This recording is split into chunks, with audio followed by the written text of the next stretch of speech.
Welcome to a special edition of An Afternoon Tea, Conversations on Career and Workforce Development and Practice. I'm Scott Solberg, Associate Director of the Center on Education and Work at the University of Wisconsin-Madison. Our conversation today is one of four being co-sponsored and coordinated by the Chamber of Manitowoc County, Wisconsin, as part of their Adult Learner Series. The career and workforce development topics that we will be exploring focus on the ways that we as Wisconsin citizens can respond to the challenges we're facing as a result of globalization. Today's guest is Dennis Winters, who is an expert in economic analysis, modeling, and forecasting, was previously the Vice President and Director of Research for North Star Economics, where he prepared influential reports on strategies for maintaining a competitive workforce in today's new economy. He continues in his economic forecasting and workforce development strategies as Director of the Office of Economic Advisors with Wisconsin's Department of Workforce Development.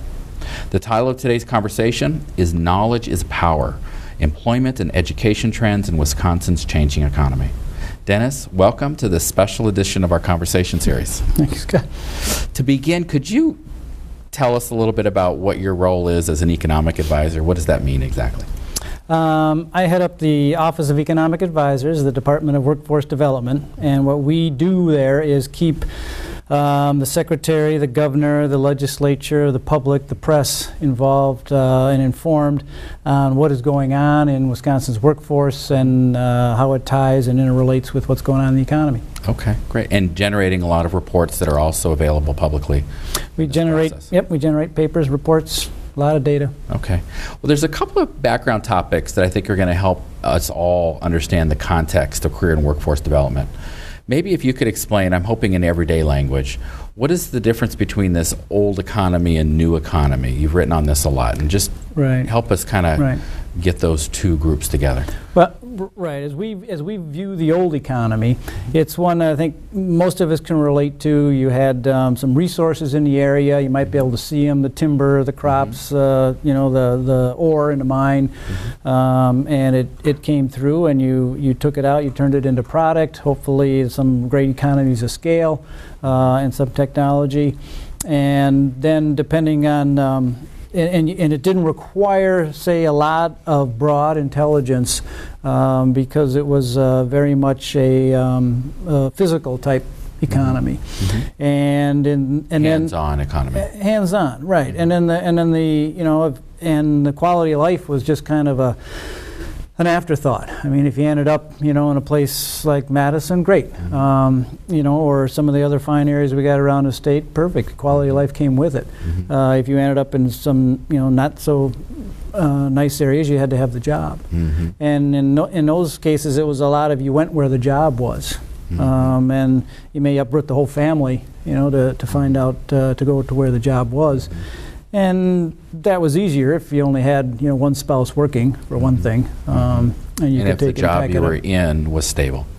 And if the job you were in was stable, it was going to be a good job and paid the mortgage and, was sufficient to supply you with a decent standard of living. Right.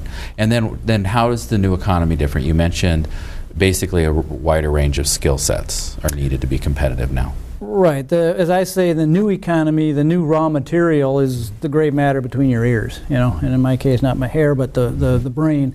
And because we, in the U.S. in particular, in a lot of Western countries, we've developed from a brawn to a brain economy because we can't compete with the globe on just labor costs when I think the going rate of unskilled labor in the world is 98 cents an hour, right? We just can't compete at that level anymore. So we have to take up the technology, the Yankee ingenuity, and with that is going to be the need for higher skilled workforce. Yeah, no doubt. And then one other piece to this then. So one, the old economy in terms of things we did and the manufacturing part of things, and it was all based on that.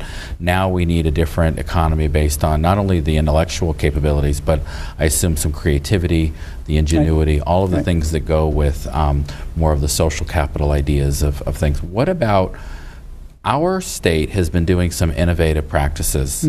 I think of New North as one of those. And I was hoping you might be able to give some context of what makes New North unique. But New North is also, we're seeing other parts of the state trying out some of those ideas. But even as they're trying it out, New North is kind of the benchmark. Right. I think New North, and New North is an economic development organization for 18-county region up in northeast Wisconsin, and they were at a time when they saw a lot of their jobs, their well-paying, their good-paying jobs going away, and the replacement wage was coming in about 85%. And at that time too, they were in an economic cycle, and they wanted to find out what can we do to rejuvenate our economy and bring it into the the new century.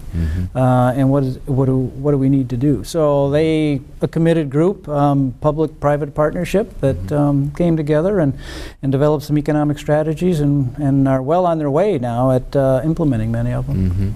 And when you talk about the who of New North, because it's we're going to be talking a lot about the citizens' role, things we can do as individuals, but here you have a context being set up and key stakeholders in this New North. I mean, that's part of what makes it so unique. Well, and that's what makes it work well, is you've got committed CEOs from a lot of industries there. There's probably 30 that sit on the board. It's driven by the private sector. Some people have been there a long time. It's like Bob DeCoke at Bolt Construction is one of the co-chairs, and Kathy Seifert, who used to be executive vice president with Kimberly Clark. They're there. They've been there a long time. They're go-getters, and they're working it from that side. And then it's publicly staffed. So they have the resources that come in that way and can count on that to get it done while they go on with things they have to do day to day also. And a key director leading this whole thing. And they brought in Jerry Murphy, right, the executive director of New North now, and they raised some resources and they put it together. And I think what was important is they made a conscious effort to go out into the region and explain what it is they were doing, why they were doing it, and getting buy-in from the community. So it built some investment from the community at large and people that were willing to help out because they knew they were part of it. And community, you've mentioned the CEOs. It also includes the workforce development boards. Right. And education. So you have not only the K-12, but the universities, you've got the tech college, 2-year colleges, all coming together with a common vision. And you also have a lot of the economic development folks there. They're New Rep, which is economic developers through most of the county, or most of the counties in the area that have come together. So you've got CEOs, you've got public sector, you've got education and economic development, and to a large extent labor. And are there any examples or just like quick indicators that things are working, that there's momentum built up? Well, I think one of the big indicators is they just had this is a couple months ago now, I guess it was November, they just had their annual meeting, their Northeast Wisconsin Economic Summit. And there was, I think, roughly 900 people that showed. And now that rivals the economic summits that were put on for the whole state in Milwaukee for some years. So 900 people showed on their fourth, I think it might have been their fourth annual. So the momentum is there, it's carrying forward, there's a lot of interest to keep it going. And their goal is to bring in businesses, and there's been some positive hits. Right, their goal is to create new economic development activities to carry the whole region forward. And what are some examples of businesses that have come in recently? Well, some of the businesses have been there and they've turned over.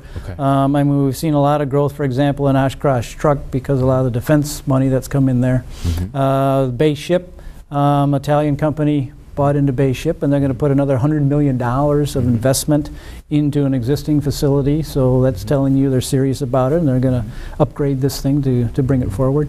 And they have a focus now on green energy, particularly in wind, because they have the manufacturing base and the expertise, design base, and they figure they can compete on some of the new industries that are coming through too. So as an individual sitting in a community, in this case, say Manitowoc or in the New North region, and feeling like I'm losing a job or economically things aren't difficult, what you have with New North is a group trying to diversify and brainstorm new strategies to bring in different groups to keep the businesses we have, retool, and things like that. And they're working off their asset base in the sense they're not throwing a baby out with the bathwater. They're staying with what they know best, which is a lot of manufacturing. They've got a lot of natural resources there. They've got a nice quality of life. So and a number of universities and tech colleges that we've talked about. So they're building on what they have for assets and integrating them very well. Yeah. Now, what about the other parts of Wisconsin? We have other groups that are also building up similar kinds of organizations. Right. There's a number of them across the state. You've got the group in Milwaukee. There's the group in Dane County Thrive. You've got Centergy in the Wausau area. You've got some Northwoods. You've got organizations on the western side, Seven Rivers and Momentum Chippewa. And they're at it trying to do similar things. And I think they're all at different stages in the process, right? And as a formal entity, New North formed up, maybe not earliest, but the most solid. And now that I think they've got probably the most momentum going forward. Although the other ones are, viable groups going forward too. What do you see as perhaps the critical ingredients that allowed New North to really explode and maintain its vibrancy? As you indicated, 900 people showing up is a pretty strong indicator that people are buying in. Well, a number of things. I think the fact that it's privately led, CEOs generally like to see results, and they'll hold people accountable. So there is a solid core of reportability and accountability, and they meet quite often to make sure things are on track. You've got some very committed folks in the workforce development boards that their whole job is to get people to work and develop careers. The universities and the tech colleges they're huge anchors in the communities. They've been there a long time, and they're in the same role to develop the economic development through the workforce, and as that applies. And they're working very well together. They got the buy-in in the early part, and they spent a fair amount of money on marketing. So there's a brand, and they've enlisted the players that and asked them how they can help.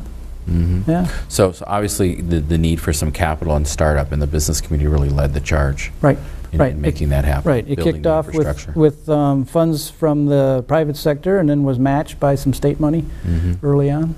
And it just also seems that when you have so many different cultures coming together, there had to be some leadership that really put down the gloves and the silos and just said, we're going to work across. I'm just thinking in terms of each area wanting to compete naturally for resources and saying, no, we're going to work together across chambers. And the group involved has shown a lot of leadership that way, to kind of be above the fray, and a lot of the parochialism. That was one of the big problems they had, and that we've got to do this as a region, because we can't do it. We can't afford to do it individually anymore. We don't have the resources, so we're come together. Yeah. Now, you wrote a report in the year 2000 titled "Wisconsin's Economy in the Year 2010." Right. And here we are. The 2000 was right off of a big boom era. Things were looking up. How does your report compare? I mean, in terms of what you were thinking was going to be like then, and kind of how it's playing out. Well, I mean, in 2000, I think we started this a little before then, so we didn't have the most recent data, but we were coming off the longest economic expansion in history, through the 90s. So things were looking pretty rosy, and in our big manufacturing base that we are so strong in, and with some help, we projected out what the numbers would be, through the various industries and such. In some cases, we were a little more optimistic, certainly with this business cycle. I mean, this has been, the worst recession since the Depression. So that's a little tough to factor in, 10 years prior to the... But you did factor in, and you kind of, in the report, you talked about population as being a potential problem. Right. So maybe talk about that. How does the baby boomer blip and all the stuff going on with that, how does that impact our economy? Well, that's on the human resource component that we had. And you mentioned the baby boomers. That's 83 million people that were born between 46 and 64. Not just here, though. Not just in Wisconsin, right? Across the country, and that was on top of essentially the existing population. So it was a huge growth in economic in human capital. And in a very short time, in a 20-year period. And had huge changes globally, even on economics and social policy and on and on. These were active people, and for the most part, they came much better educated than the previous generation. So they were smart, they were active, and they had just the mass to do a lot of things they wanted to do. And then your thoughts then, even then, looking forward, as we would have an issue. Right. As that retirement, as we start facing that retirement. Right, and we talk about the pig and the python, you know, and it's slowly moving through the pig now, and I mean, those baby boomers born in 1946 were eligible for limited term benefits in, was it 2008, 2009? Yeah. And they'll be 65, right, in 2011. Right. So as rapidly as they filled this system and affected schools and everything else, they're going to be, for the most part, dropping off the other end and exiting the workforce. Well, you had said in 2000 that we need incentives for baby boomers to prolong their careers. Right. So you were already saying, even in 2000, we better watch out. There's going to be a crisis. Right. In terms we've known it's been there. I mean, it's, they were born, demographic data is about the best data we have. As I say, every hour you all get an hour older, and that's not going to change. So we knew when this was going to happen, and we knew it for Social Security, Medicare, and all these other programs, that it's just there. Right. And it's highly visible, and you can see it in all the curves. Right.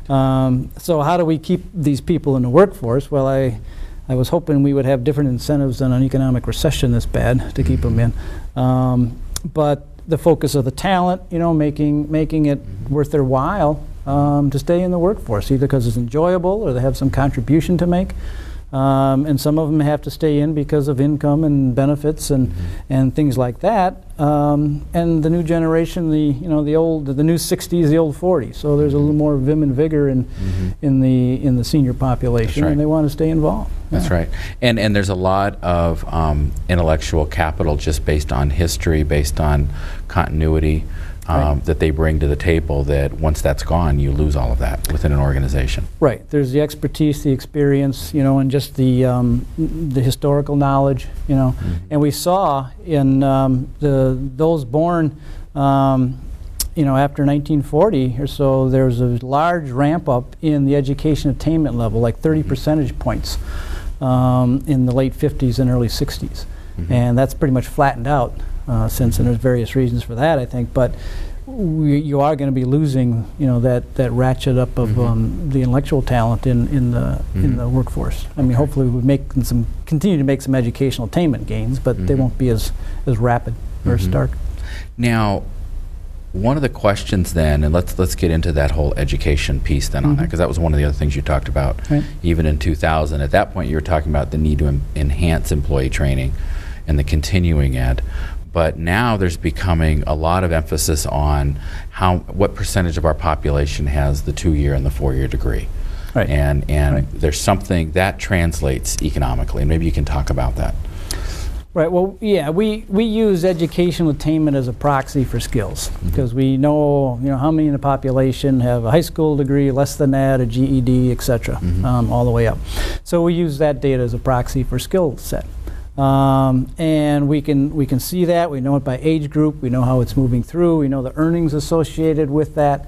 And we also can compare it to other states and other countries and things like that. And if we are in a new knowledge economy, we are going to have to maximize our knowledge resource to be able to innovate and carry on. So, and I don't know if that answers the whole question, but that's where we're headed. So if we have to continue to increase that to compete globally. But that also implicates boomers as well then. I mean, we need to be talking about education as one of the pathways for competitiveness and employability, and probably the primary. I would say yes, and the reason I say that is because we have 2 workforce issues, challenges in Wisconsin, the upper Midwest in particular, and we have a quantity problem and we have a quality problem.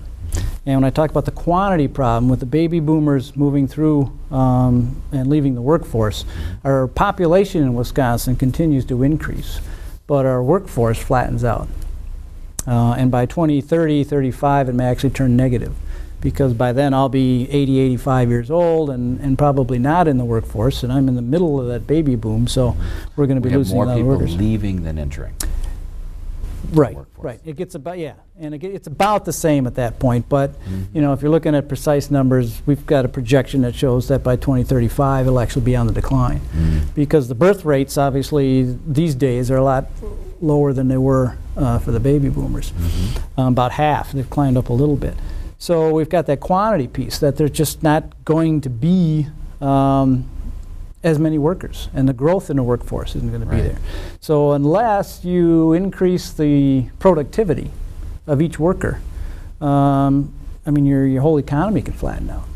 And how you increase productivity in this country is you got to raise the skill levels and match it with the technology, so each worker can essentially produce more output with the tools they have. So we're not talking about working more hours. What you mean by productivity is by increasing the skill base. There is going to be other kinds of occupations with higher wages that the person's going to be able to move into. Right, right. And when we talk about productivity, it's usually, you know, output. Well, you can measure output per worker or output per hour, right? We have to increase that because one, so we can pay the worker more, so that they can increase their standard of living, and two, just because if we want to grow the economy, we have to generate more output, and essentially if you're doing it with the same number of workers, you have to increase the productivity side of it. Give us some examples of that. What would be some, you know, in terms of what that would look like? I'm a boomer, or maybe I'm going into college right now and I'm thinking about what do I need to do? What does this mean for me? What should I be focused on? Well, if you're going into college and you're going to be in the U.S., we have to compete on the technology side. So the innovation, the creativity, the ability to run the technology that we use on a day-to-day basis for production. And one of the things that Alan Greenspan, the former Fed chair, was saying, that we have a huge dichotomy now in the fact that our workforce is unable to, or I should say in a different way, our workforce is not properly matched with the capital technology we have. So we're at this point, we have a relatively low set of skills to be able to compete with the technology we have. And we've got some of the best technology in the world, and have had for a long time, and probably will continue to for some extent, but we have to keep that technology moving. We have to match the skill set with that technology for the total productivity output. And if we don't do that, then we're in a bit of a bind. So one level, I'm just now thinking in terms of the practical, is the IT skills, meaning our ability to use computers, use the technology associated with computers. But we're also talking about within the manufacturing sector as well, that there are technologies available for the kind of work you can do, and we need to fine-tune those skill sets to bring them up as well. Well, absolutely. I mean, I don't. You know, you've been in them. You know, you go to. The other day, I was in the Milwaukee Area Technical College new Advanced Manufacturing Energy Center. You know, fabulous thing. But it is the machinery they have in there. It's you hardly touch anything but a keypad. Okay, you might put a piece of stock in there, right? And then you program the whole machine, and you close the cover, and you turn it on, and come back to 10,000 parts maybe. And you have to be able to program essentially that computer. And it's getting more sophisticated all the time, so that not only do you program it you have to transfer essentially one language to another, maybe a blueprint language to a CNC machine language, put it in there, put in all the measurements, know your stock is in there, what's the maintenance turnaround on this machine, how many hours has it been running, et cetera, et cetera. And you can't do that with essentially a high school education without further training. And you kind of embedded the solution strategy in your example when someone says, "Oh, I don't know how to do that," but that's the point. That's why it's at the Milwaukee Area Technical College. Right. It's there to train you in how to use these systems. And the technical college, which we have in abundance throughout our state, and many people around the world regard it as one of the top quality education institutions. It really, in this kind of economy, it seems to me that this is where the adaptation is. that system is designed to help us move through these difficult times? Well, I think it's critical in a number of ways. One, it's where the latest R&D technology gets transferred to the shop floor through these machines. I mean, the people that are designing the machines and making the machines that then the people will operate to make product, right? They have to be willing to do that. So that's where the tech transfer on the technology comes to the floor, is that and the training through the tech colleges, and it's upgrading all the time. When I was down there, they were talking about how they had a 5-axis CNC machine in now, and I didn't know what that was, right? Okay. So, and it's an upgrade from a 3-axis. Because I wasn't quite sure. Well, if it's an upgrade from a 3-axis, now that all makes sense. And it was up from a 3-axis machine, and it's about the number of ways you can go about milling essentially a piece of material into the end product. Wow. So you don't have to set it as much, so you can be much more precise, and it's faster, and hence the increase in productivity. Less mistakes and all of the other things. Yeah, better quality and more of them in a unit of time. And so when we talk about strategies, if I'm an adult and I'm wondering what do I need to do next, I need to be looking at the 2-year college system as a place to figure out what career pathway is going to get me back into the workforce, or is going to keep refining and developing my skill set so I maintain my employability. And it's really both. We should not be, I guess we're at a point in our culture where learning isn't through the lifespan, it's continuous through the lifespan. It's constant. We talk about cradle to grave learning now, because you have to bring it into your lifestyle as a constant, because things are changing so fast. And they're going to continue to change. Again, at the tech college, the woman that was showing us around said that when we come out of this recession, your worker's going to have to be up 2 levels of skills. Now, she didn't define what level was, but the point was that it's moving fast, and it's new, and it's creative, and you're going to have to continue to keep up with it. Otherwise, you're not contributing. And that's a lot to ask of a worker. That's a lot to ask of the tech colleges, the universities, K through 12, whatever the case might be. But it's necessary now, because like I say, we can't compete on labor globally. Cost of labor. That's amazing. Bernard, are we getting any questions coming through yet? None. Well, we need people who might be watching to give us some questions. We have someone here ready to get them sent over so we can ask Mr. Winters some more specifics at things that might come up. Let's talk about the pathways now. One of the neat things that I saw the work that you did with David Ward and looking at focusing on what we do best in Wisconsin. Let's not try to figure out what everyone else is doing. Let's figure out what our industries are, and then let's design the education pathways around that kind of pipeline into those areas. And so you saw there was a need to redo manufacturing. So you go from a particular turbine into windmills. I mean, those are things that are innovative, but they're not beyond what we already have as a capability.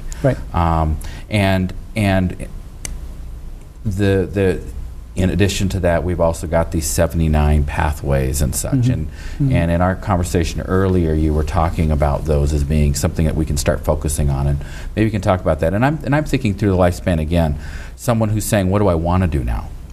And how these pathways could actually align up pretty well for that individual. Well, yeah. I mean, you need skills. You need prerequisites for those skills to develop into whatever you're going to do. And the interesting part is now, and I want to interject this a little bit, is that when I was in high school, right, there were 2 paths. You went university path, or you went work path, right, jobs path, and you were on 2 different learning tracks. Well, now there's no difference. The skills you need to go into the workforce are the same skills you need as an entering college freshman, between the English, the mathematics, the science, and even the folks that are developing the HVAC systems down at MATC, they were talking about, I mean, you come in here, you have to know algebra, you have to know geometry, you have to know trigonometry, right? You have to know how to read plans, you have to know how to fabricate this kind of thing. So at the K through 12 level, there's not that much difference now as you go on into the skill set. No matter what the industry is, no matter set. It's almost like the liberal arts that would have been at the college level is now needing to happen at the pre-college level. No matter which industry, no matter which pursuit you take. And then with those, what I would call technical skills in this case, come all the soft skills that employers are. And I heard someone say that if they're about. so soft, why are they so difficult to teach? Well, some of it is, it doesn't get taught in the classroom, and some of it does, but it's, do you show up on time? Do you get along with people? Can you take directions? Right. Do you understand how you fit into the whole system? And there's initiative, there's goal setting. Well, there's discipline and there's discipline, right? Yeah. And these, again, aren't things that are necessarily, I didn't get it in high school, I'm done. This is stuff that we can learn throughout the lifespan as well. I mean, these are the core skills that we need in the workforce. Right. And there's opportunities to continue learning those skills. The fastest growing occupational skill sets right now are non-routine analytical. Mm-hmm. So every day you have to come in and find out the solution to a new problem. Mm-hmm. It just changes that fast. You've got to be able to do that kind of thing, especially on the creative side, as we have to compete. The fastest growing one is non-routine interactive. Mm-hmm. So not only every day do you have to come in and find a new solution to a problem, but you've got to work with other people to do it. Mm-hmm. And that if you're in engineering, say, you got to work with sales, you got to work with production, management, finance, and those people might not be in the same building, much less the same time zone anymore. Mm-hmm. So you've got to be able to handle all that kind of stuff, and that's a lot of the soft skills. Can you stay on task? Can you multitask? Can you get along in communication skills? So that if I'm asking you a question, is it clear to you that when I show up the next morning, say, I'm going to have a blue ball instead of a red ball that I can't use?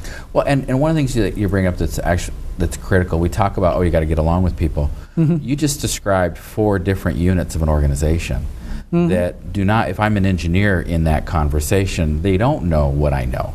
So it's not just the ability to get along, it's translation. It's the ability to hear their perspectives and take in new ideas. So that kind of adaptive ability to adapt to the change within the organization. And to some extent, somewhere you got to be speaking the same language, and they have to explain it at different levels. The engineer to the it's not just all production person to specialized the knowledge. sales. There's a general set of knowledge that you have to have. Because you're not operating in a vacuum anymore, and you have to convey that, and you're going to have different personalities, within that too. And it seems like when people say, well, where am I supposed to learn that? It seems to me that this is what colleges are doing right now. That they're putting students in those kind of settings, in those kinds of demands. In the classroom, you're working on class projects, you're working in groups, and that you haven't done it in a while, you can get back into it. And it's something you learned. Again, when I was in school, it was bad form to look at somebody else's paper for the answer. Now they encourage everybody to work in teams, study in teams, work out the problems, come up with the answers in teams, because that's what it's going to be like. That's how you do it. That's how it is. And I think the part that I think educators are learning as well is when it's done in teams, everyone learns more. Right. And that's the key. If we're not all at the knowledge base, we lose. So if you have a business where you have one person who didn't get it and they're in a critical role, that whole project can go down. It's the weakest link kind of concept, and you have to be able to get along with people and understand, and get to the level of communication, so when you don't understand something, well, let's drill down into it more, and you have to have, trust in the competence of the people you're working with. So some other questions we have on here that have come in, and this is kind of the frustrating part.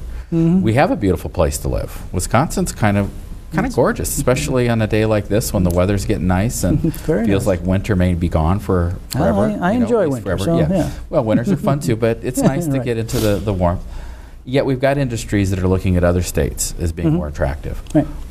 What's going on there? Why aren't we keeping, and it may be things we've already talked about, but people are picking up and leaving. Companies, people, and I'm thinking now just in terms of the companies, as we're losing companies. Right, but we're also creating companies. Okay. That's what we don't hear about. We always hear about GM going down. This is a 100-year-old car manufacturer. We're out, they used to employ 10,000 down to 4, now 2,000 of people. They've shut down the plant. So we're out that many people. But what we don't hear about is all the little businesses that start up and how they're replacing it, 1, 2, 10 employees at a time. Now, obviously, it takes a lot of those. But they're small, they're agile, they're on the cutting edge of things. I mean, if you're building SUVs and they're real popular, but the price of gas goes to $4, that presents a problem, and obviously they couldn't adapt fast enough. But small companies, they have to. Entrepreneurs have to. And if you look at the data on growth and even employees, the number of workers by business size, there's the number of establishments and the number of workers working for large companies is going down. And the fastest growing ones are the small companies. And we're almost, the last numbers I looked at, even with these big layoffs, we were at just about net even with the number of jobs created by small businesses to replace the big 1,000, 2,000, 4,000 big old line manufacturers. So we can do it with entrepreneurism, and then those are fast growing businesses too. For one reason, they start small. So if you had one person to a 10-person shop, you've grown by 10%. It seems like that's a whole shift in thinking. The idea that we're waiting for a multinational to come in and save us by creating jobs. There's a lot of resources spent trying to do that, yes. Versus an entrepreneurial attitude that we're growing new small business. And maybe you can talk not only about what that means as a shift, but what are the skill sets that are involved? Because we've got a lot of people, I've got to believe, we've got a lot of talent that with just a little bit of education could open up a small business. You're mentioning it's happening. So what are those skill sets that go into becoming an entrepreneur? Well, anybody that trains or tries to educate an entrepreneur, the first thing they'll tell you is not everybody can be an entrepreneur. It's a personality thing, and I don't profess to have the drive you need to be a serial entrepreneur, but those that have it, they need drive, they need commitment, they need to take risk, they need to just be adaptable and agile, because a lot of the product they started with may not be the end product coming out, because the way either the technology's changed, their idea has changed, or the marketplace has changed. And that's why when investment capitalists, for example, venture capitalists, they'll tell you, we'll take a C product and A management, long before they'll take C management and an A product. So it's not about the individual having all the ideas and all of the information. It's about an attitude, and then they're going to bring in some of the other people into the equation that may have the product lines, may have expertise. If they have to have the attitude around the organization of that whole process. If they're smart, right? And you're a starting entrepreneur and you're smart, you will bring in the people with the talent, because there are very few people that are creative, inventive, and good managers. And I think and good salespeople and good that have all those people, soft skills that we've been talking about. But you added in risk taking. You added in that kind of drive that comes. It's a little bit extra. You got to be committed. And most companies fail. We all know that. But that person, if they keep going at it, eventually will learn from the failures and keep moving. Right. Well, that's the story we used to tell. If you started a company, if you were in California, and you started a company and failed, they picked you right up and they dusted you off, and probably gave you some more money to go at it again. And we talk about in Wisconsin, if you're a failure, you're a bum. Just because the attitude is different. And we need to change that. We need to change that. You learn so much by failing. Everybody knows that. That's right. They're hard lessons, but they're well-learned lessons. Well, and the issue is we have to stop personalizing failure. And we can see that from the current economy. Right. We all like winners, and there's all stories. Abraham Lincoln on through all the failures they had before they found the success. But I just wanted to add one more piece to that, and that is in Wisconsin, we seem to have a lot of that high-end research that's just waiting for entrepreneurs to bring it down. And maybe you could talk a little bit about some of the industry areas or some examples of what's going on in Wisconsin that we don't know about. It's not in the papers. But if the right entrepreneur walked in, they're going to be able to connect up with some of this stuff. And it could really help not only increase the number of jobs, but economically could have a huge opportunity for our state. Well, there is, and it's going on all over the state. We have, the University of Madison, Tier 1 university, brings in, $1 billion a year in federal research dollars, and we've got breakthrough technologies from nanotechnology to stem cell research and all that kind of thing going on in the other campuses around the state. There's other things going on too. A professor in Stephen's point with nanowires, you know, a new technology, and there's a gent in Platteville that has some a way to clean, you know, very sensitive high test optics, right? It's kind of a film they spray on and peel off, right? And then there's just other companies, you know, all over the place on recycling and waste things and composite materials, you know, for wind turbines and food processing things. I mean, they're all over the place. And some of them are known and many of them are not, because they're just not on the radar yet. Yeah. And that seems to be where one of the big gaps is, right? That we've got things going on that people aren't connected to. Right. And that's always hard. That change, that's always hard, because there's a lot of people out there, and, you know, there's just, you never know where it's coming from. There's, you know, I say it's like playing a game Battleship, you know. I mean, you're trying to fill every hole, you know, on the board to float or sink the battleship, you know. So it's kind of a beat in the bushes game, yeah. And some will come forward, but that's the thing we're trying to develop. And when we talked about it, when David Ward and North Star Economics, we were working on was a competitive intelligence network. So trying to link the financiers with the managers, with the entrepreneurs, with the risk capitalists, with the bench R&D, with the tech transfer, not so they were just all swimming around in a, you know, primordial pool hoping to bump into each other and mutate and, you know, crawl out, but rather a more formal process, so you can mix these things in the right, you know, in the right measures, and have something pop out the other end. So I'm someone who, you know, I just described the skill sets, right, of what it takes to be an entrepreneur. Where could I go to learn more about building on that skill set and maybe taking the risk to look into that? There's various places that some of the tech colleges have programs. I don't know them all, but I think up in the Northeast there's an eSeed program for entrepreneurs. The University of Wisconsin, I think, has yet a entrepreneurial training program. A lot of the business schools are focusing more on that because they are trying to change that mindset. You know, we had such a regimented mindset in this state and other places coming out of the Depression and the generation out of World War II and in a big industry. So everything was very regimented. And I think we've lost maybe a generation or two of that entrepreneurship, you know, that started the GMs and the paper companies in the state and things like that, you know, and the breweries and such. Well, we can use the word imagination.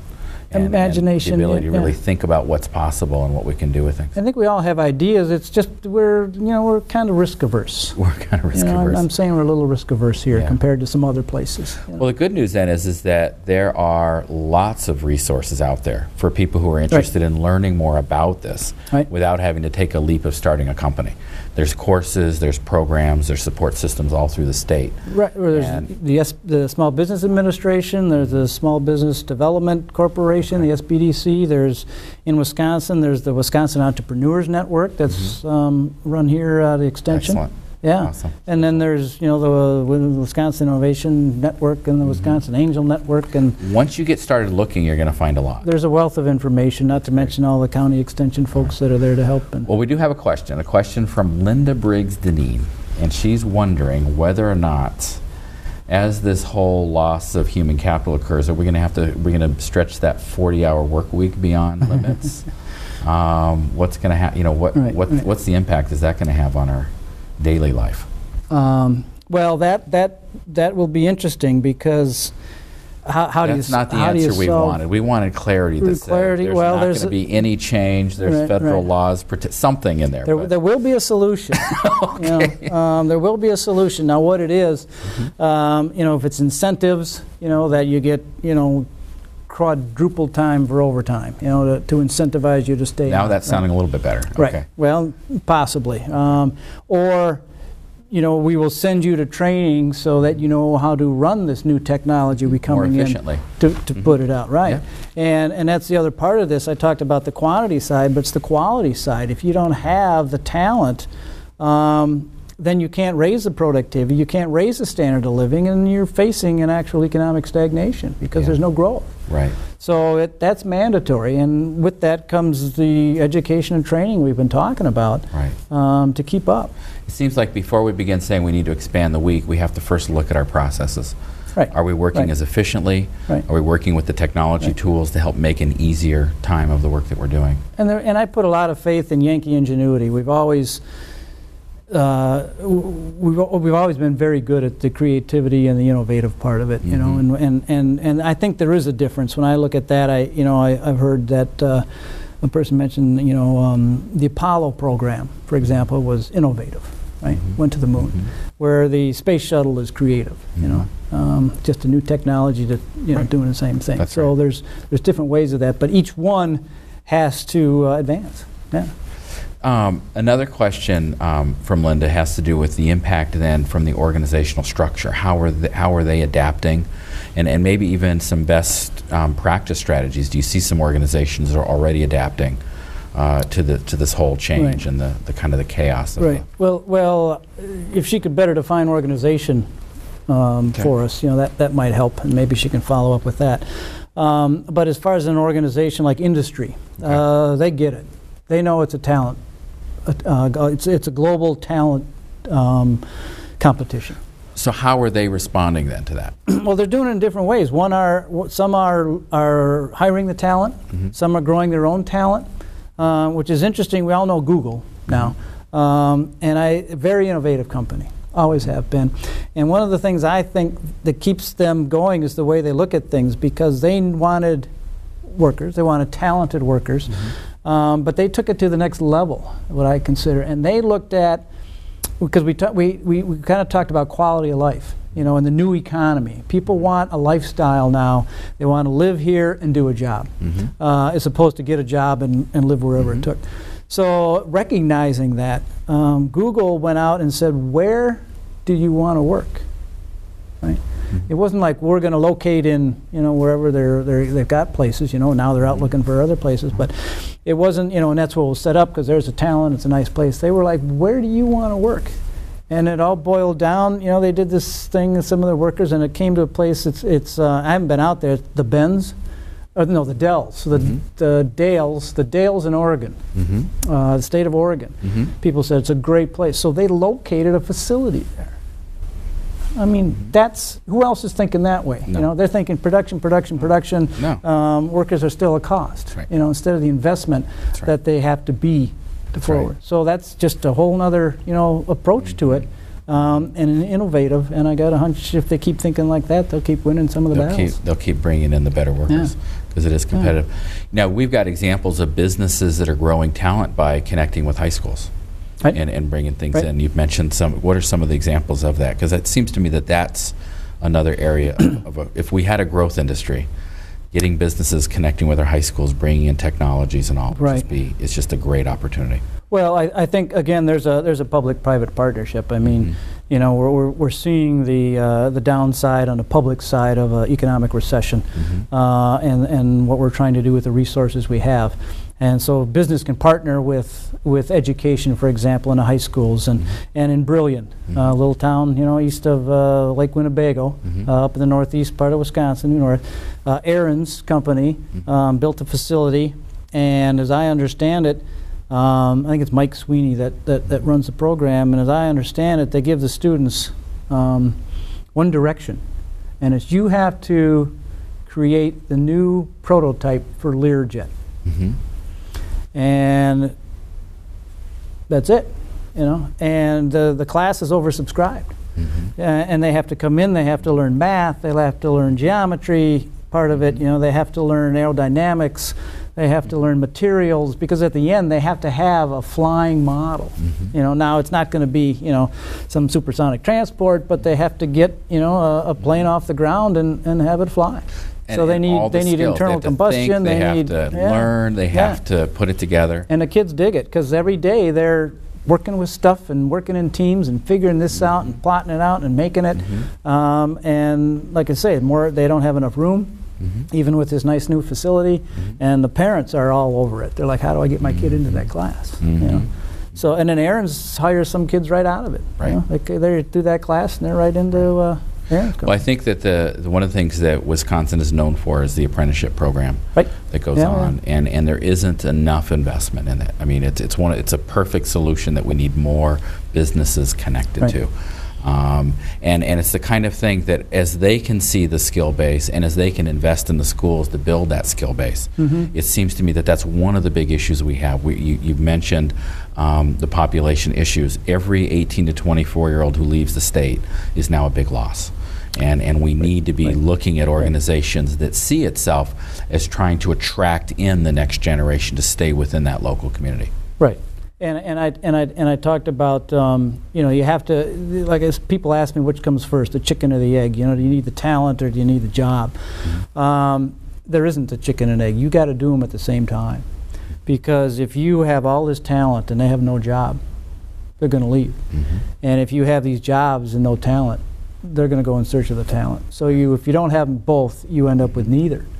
And that's critical, and that's an economic development strategy, and a capital strategy, and a management strategy, and an education strategy, and a business development strategy that has to come together. There's not a single solution. Yeah. Now, something coming in from the Manitowoc Chamber is, as we look at just coming back now to the baby boomers and they are needing to work, and some of this is now economic. It's not just because it would have been nice to do. There's actually an economic incentive. How do you see it impacting on the current population of adults who have to go back to school to retrain? That's one of the issues that's coming up. Well, yeah, I mean, and what's different in this economy that they just can't put off retirement for a year or so is the big wealth destruction that happened in their investment portfolios and their homes, which is what most people have as their retirement nest egg. It's going to be a hard slog for them if they haven't done any training for the last 30 years, say. If they've had their job and they've done it, and they kind of kept up with the new technology as it was introduced to the shop floor, but they're going to find it a different world coming back, and which brings me back to Dorothy at MATC, that you're going to have to be 2 levels up in your skill sets coming out of this recession. And I think those that haven't been training, if they've been laid off, and they haven't been getting some kind of training over the last 2 years, they're going to find a different environment. But now, how do you see, and one of the strategies we talked about was looking at a 2-year college for retooling some things. What about for like baby boomers that are coming out of manufacturing? What are their options that in terms of getting back in? Right, and well, they've got a lot of options, and I think one, maybe we didn't quite answer the question all the way of the baby boomers staying in, because they have to. Sooner or later, and that's good. I mean, they'll have a history, they'll have some expertise, they'll probably be productive, they'll probably be willing, good employees, but at a certain point, when they turn 70 or 75, they're just not going to have the productivity for various reasons. But they're going to be able to come in. There's all big growth yet in healthcare and social services and things like that. I mean, if they're sharp of mind and the body's given out a little bit, there's all kinds of interactive, non-routine interactive that they've got experience and knowledge and wisdom that they're going to be able to help on their jobs. If they know nothing else but, running a hand lathe, I think they're going to be out of work. So one of the things coming, we have older adults that are looking at age as a big factor, and they're not feeling as employable. Right. But what you just mentioned are some critical things. What are you walking in with? You do have some assets. Well, accentuate the positive, and what assets do you have to bring? But you may be facing a different recalibration of your value to the employer, because you may have been 30 years someplace and getting annual raises and bumps for this, that, and the other thing, with no skill enhancement. Well, that's not going to cut it anymore. You're gonna get paid according to your value, and there's not going to be any artificial tears in there. Yeah. Now, if you were given advice to someone who's looking to become one of the new workers, they're looking at what education pathways and industry pathways. Right. What are those areas in Wisconsin that we should be focusing on? And I know biotech is one that everyone talks about, but that's not the only industry. Right. Well, 48 states want a biotechnology center, so not to mention numerous, international centers. That I really can't answer that question, and I'll tell you why. It's because, one, things change so fast.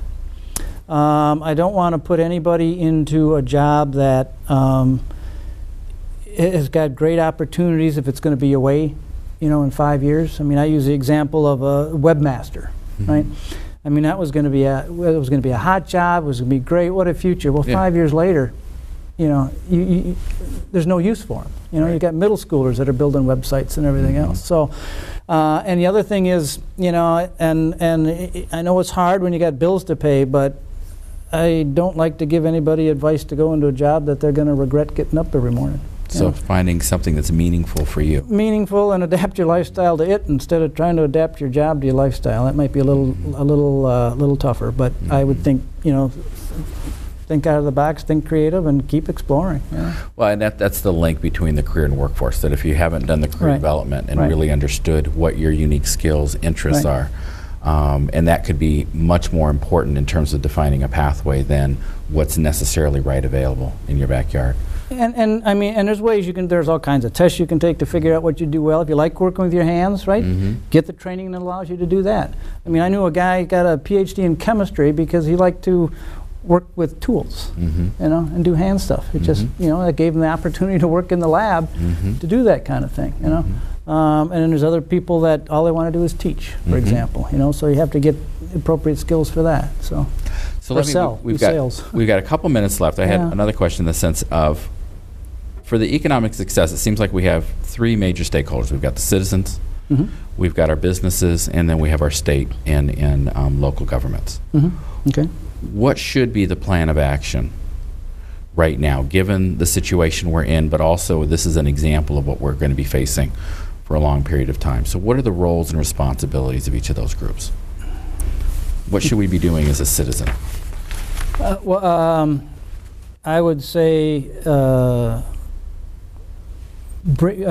sell your assets, build your assets, your personal assets, and again, we're talking skill sets, knowledge. Keep learning. Keep learning. Keep advancing. Keep pushing out the creative frontiers. Going forward that way. Keep contributing, because I mean, you can go to work every day, but then go home, but you're going to have to do some more community work, because you either pay it in tax. It's either time or money. You either pay it in taxes or you give them time. So I would say be willing to do more of that, because then you build a whole nother network, and you never know where opportunities come from. So you have to build your own social capital as an individual. So it's not just the knowledge capital. You got to have interconnections with your community and with others, and not just inside your community. It can be a national, international community as well. Oh, yeah. I would recommend some way to get, if not physically there, social networking, communicatively connected worldwide, and learn different cultures, learn things that all that is an asset to a company that is looking for non-routine interactive people. And I guess what's critical is you're saying, as a citizen, I need to continue seeking out growth opportunities. And those can be vocational, they can also be avocational. It could be the things that you learn because you just absolutely enjoy, could end up being an entrepreneurial activity later on. So it's really just enjoying but learning as you go along and not stagnating. I know a few dancers had aspirations to be performing dancers, and instead they're teaching kinesiology or sports fitness folks or something like that. That's right. What about briefly then, what about the role of business? Well, I think some models have to change, but we don't have time to get into that. But I think business, and with the what we call the decorporatization of business, or the internationalization or the globalization of business, a lot of there are fewer corporate headquarters, as they say, and they have tentacles more, so they're not as much of a trustee in the communities in which they operate. I think they should try to do that more. I think they owe their workers something, because some of that social contract has been broken. 30 years, you get the gold watch and a pension. Now, 29 years, you're fired, you get nothing. Your pension's gone. There's not that partnership anymore. So employers have to be careful that they expect what they expect from their employees, depending on how they treat them. And they're also going to have to, I think, be involved more in the public side of things. There's going to have to be more public-private partnerships because there's mutual benefit from that. And any small business person will tell you that. Well, we know that business is going to come and go quickly because this is what's happening. Right. But what you're saying is, while they're here, they can actually be a good public citizen, and they can have. It's almost like the athletes that come in are giving back to the community in ways. It's a short term in some cases. Hopefully, it's long term. You just never know. Well, and a lot of them do. To be fair, I mean, a lot of them do, and it's not known. Most of them have foundations, and they're there, and they contribute to the arts and the libraries and the ball fields, and things like that. And a lot of that doesn't get realized. They're just, some people are just profit mongers, and they live in big houses. I think it needs to expand, but I think if they want to attract talent, they are going to have to make the quality of life in that community attractive to that talent. Got it. Yeah. Good. Well, thank you.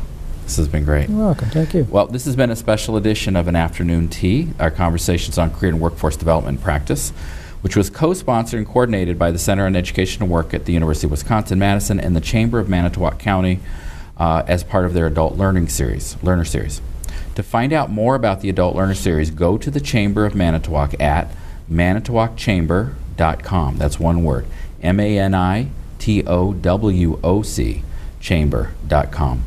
Also visit the Center on Education and Work's website at cew.wisc.edu to find out about our annual careers conference, our online career information system, the WISC Career System, as well as any other professional development opportunities we have for translating career and workforce policy and research into practice.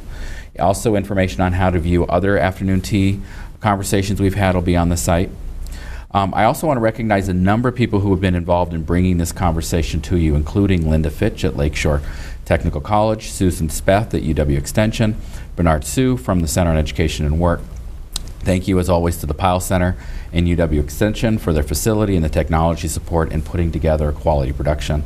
And on behalf of the Chamber of Manitowoc County and the Center on Education and Work, I also want to express our thanks to Dennis Winters for today's conversation. Thank you. Thanks, Scott.